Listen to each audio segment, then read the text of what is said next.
Chris Renshaw here, and I would wager a good portion of the people watching this video at some point in their life has played Magic the Gathering. Nowadays, these are like the only cards I have left in my house. But one of the things that Magic the Gathering does really well is world building, especially if you read some of the various stories and pieces that go along with the cards.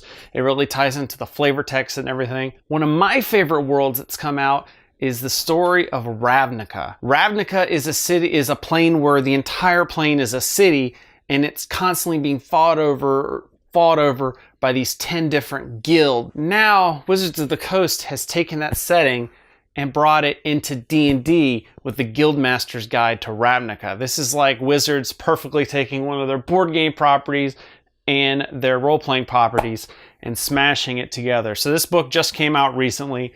It's a really awesome book that's just filled with all sorts of stats and information for if you want to take one of these highly regarded Magic properties and throw your D&D game into that thing. Especially if you're looking for a D&D game that's not so much like deep down in the dungeon and punching and finding treasure. If you're wanting something with a little bit more political intrigue, as these guilds are constantly like plotting against each other. Think like Game of Thrones-y, but in a steampunk universe where there could be dragons as well. Well, I guess there's dragons in Game of Thrones too. It's got adventure hooks in there. It's got monsters that you may have seen from Magic cards. It's now got them here in the book with stats. It's also got information. So if you want to make, your highfalutin warrior who's in the Azorius Senate and everything, then you can. And it shows the background that they have and the spells that they may have that's unique to the Ravnica setting. So a lot of great stuff. If you've never heard of Ravnica and me talking about it does not intrigue you at all,